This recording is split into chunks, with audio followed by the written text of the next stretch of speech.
Welcome to the South Florida M&A Advisors Podcast, your trusted M&A team. Here's your host, Russell Cohen.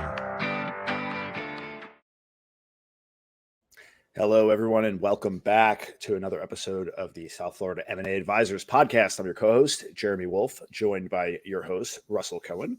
Russell, good to see you again. All right, good morning.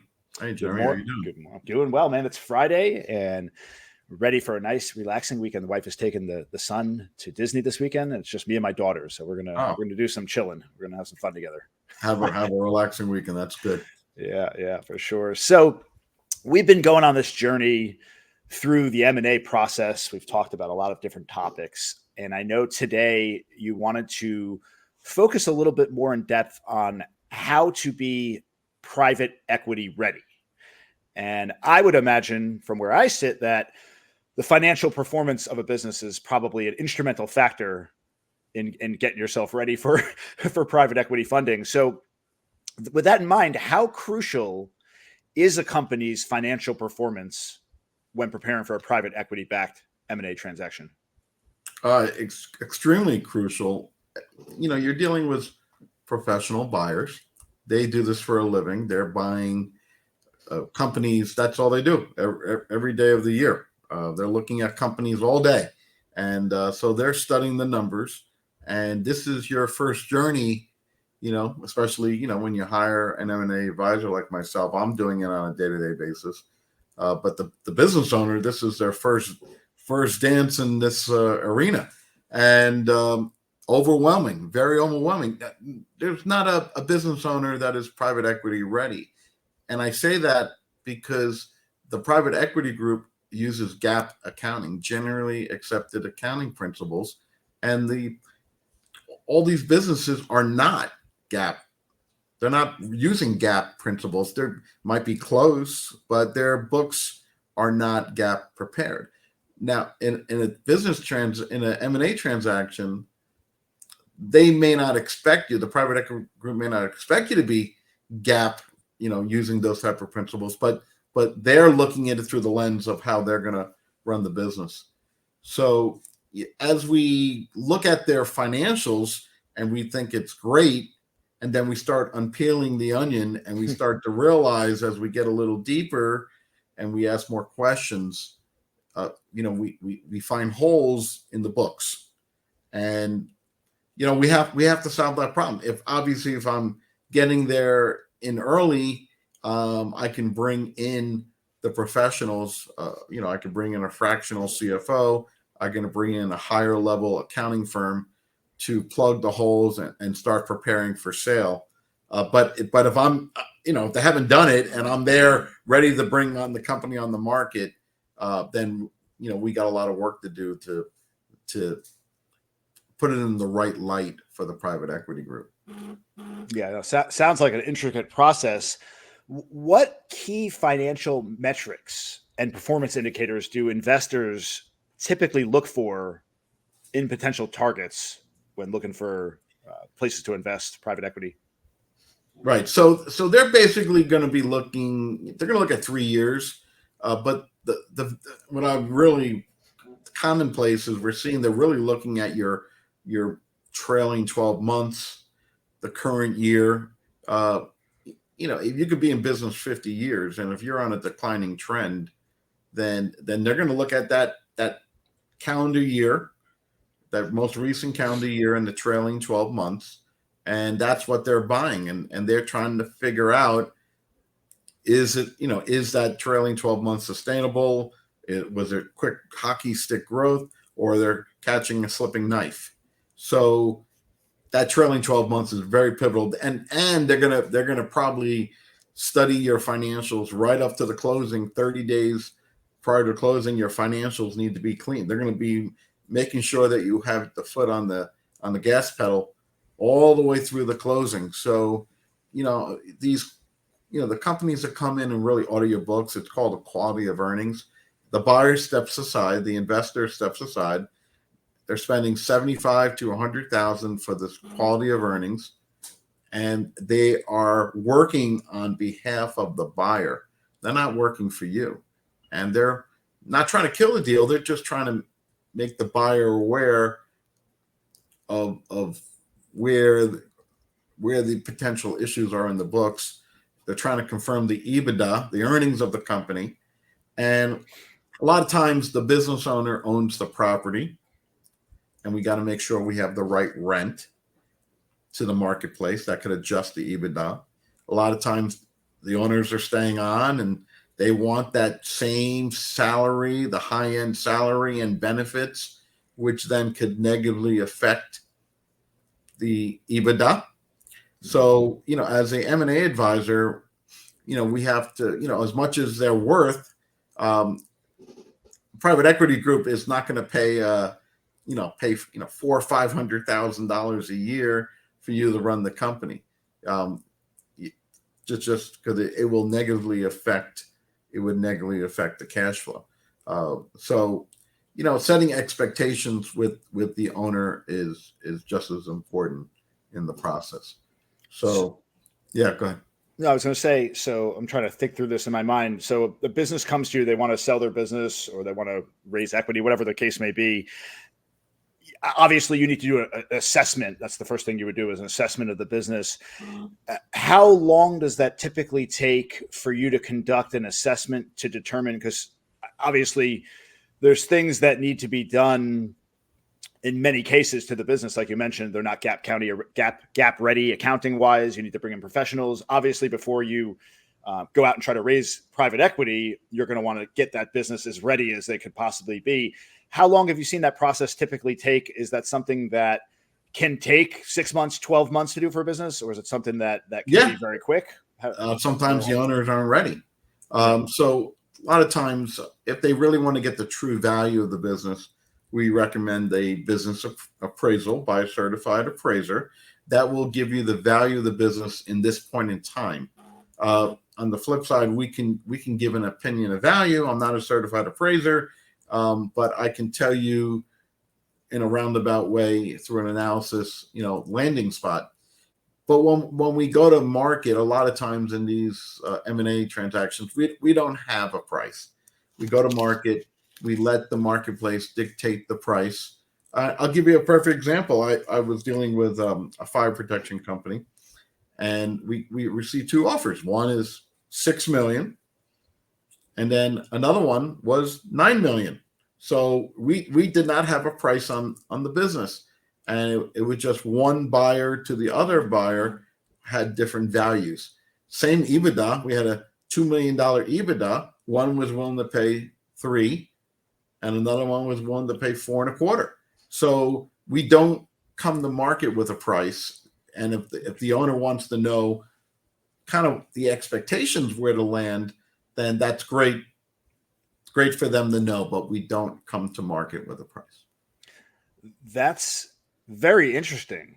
That's a pretty substantial spread you're talking about. You said you got two offers, $6 million and $9 million. I mean, you're talking about a huge difference there. So you never come to market. So never do you have a price on the business. It's always kind of let the market dictate that. There's no exceptions to that. The preferred method is not to come to market. The smaller deals, when we're dealing from 5 to 10, you can come to market with a price. But you don't have to. You really don't have to. We're trying to do a structured process where we're creating a lot of stir and activity and leverage against each offer, and we're trying to get the highest possible price. So if we find a seller who is trying to maximize the price, then that's fine. We'll do a structured process, kind of like an auction process. If we have a seller who is more concerned about time and not about price, they want to get a good multiple, but time is more important, then maybe a price is better. Because then the buyer knows what the target, and the seller wants to exit quicker, and that's a good reason why to have a price on the business, so the business can move quicker. Can you share any examples? I mean, I know you've done quite a few of these deals over the years, of how either a strong or perhaps a weak financial performance by a company you've worked with has ultimately influenced the outcome of the deal. Oh, no doubt. If if you have a hockey stick growth, then the seller's in the driver's seat because they're going to get a great multiple. You're going to have multiple buyers on the opportunity, and the private equity group will be eager to get through the process because it's growing and it's obviously a growing segment. But if you're in a declining trend, like a 3-year declining trend, and you're selling it based on the trailing 12 months, a whole different set of questions will come out. And if the current year, if the sales are going down, that is a concern. So that puts the leverage, the buyer gets the leverage on the deal.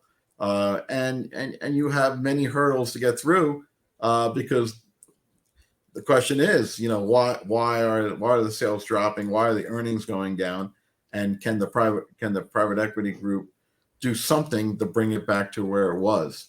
So downward trends is a whole different animal, and it's not a whole other ball game. You might not be dancing in the multiples of private equity. No, your multiples are going down. As long as you have the right expectations, and you want to be on the other side of ownership, then there's still a chance you'll get your deal done. But if you're going to be part of the team, you're going to have to be willing to stay on and transfer the business in an orderly fashion. That's very, very pivotal in the sale of a larger company. So on that note, what role does an exit strategy play in the M&A process, and how should companies, or how do you typically advise companies you work with on developing that exit strategy? Well, we have to set the right expectations. If the owner thinks they're getting out of the business within 30 days to 6 months, they are probably not going to deal with these type of acquirers, these type of investors. So as an M&A advisor, the first thing I say to them, you got to commit to a year to 2 years. Even a year is probably not enough, but certain circumstances you can get away with it. But let's say an average of 2 years. You have to commit to the investor, private investor, the private equity group, that you're going to be an employee or / consultant of the new company.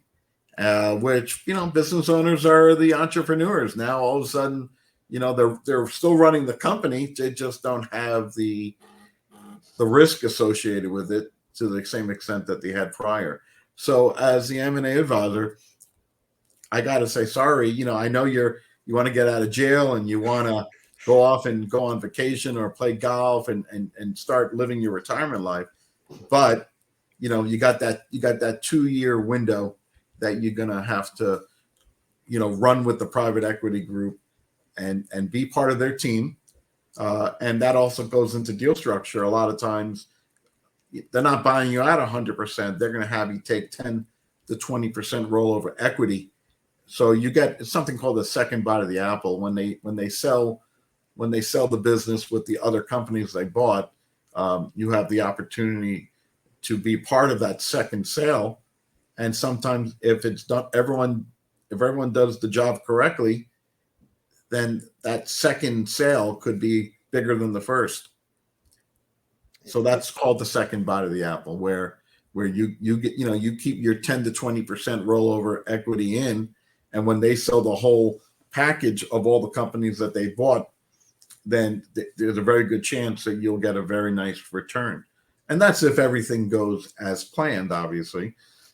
Sure. So yeah, a lot of good things.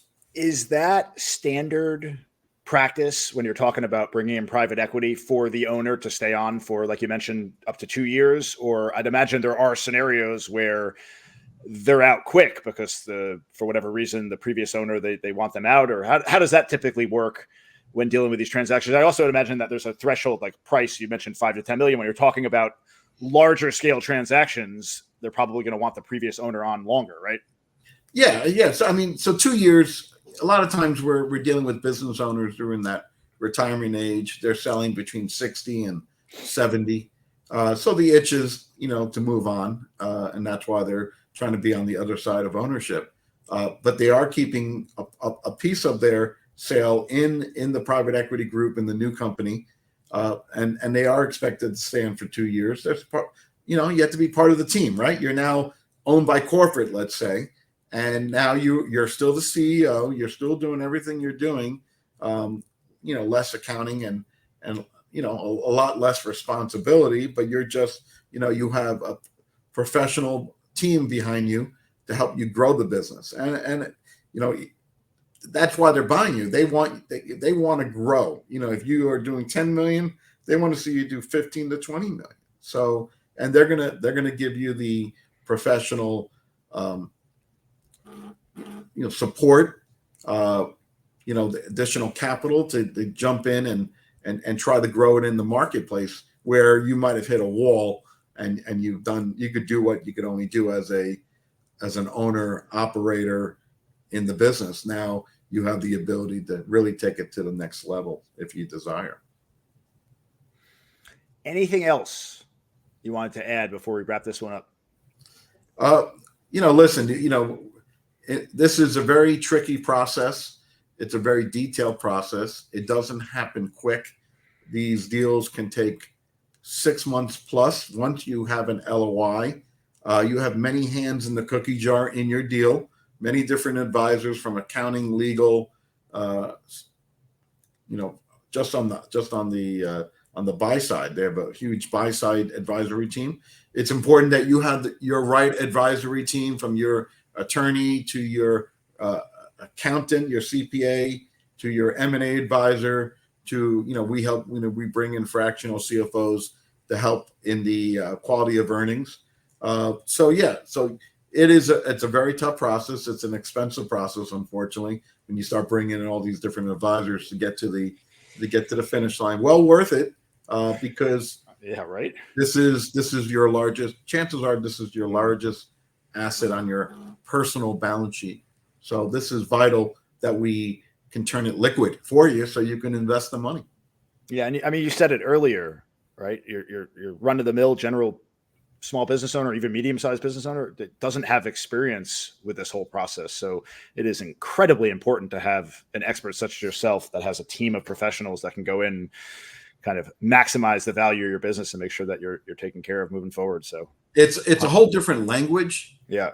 From if you were selling a small business compared to when you're doing an M&A transaction, the buyers are speaking a different language, and the business owner is kind of taken back because they're trying to understand, what does all this mean? And sometimes sellers, they slow down the process because they're trying to grasp the process, and that's why it can take longer to do a deal, because they are successful, but they've never sold their company before, and so that's why it's vital to have the right team of advisors to do it straightforward, honest, high integrity, and guide them through this, as I call it, a maze of a M&A transaction. Yeah, indeed. All right, Russell, always a pleasure. Thanks for the insights. Thank you. Yeah, appreciate it. And thanks for everyone for tuning in, and we will catch you all next time. Everyone, take care and have a wonderful day. Thanks for listening to the South Florida M&A Advisors podcast. For more information, visit southfloridama.com or contact 954-646-7651.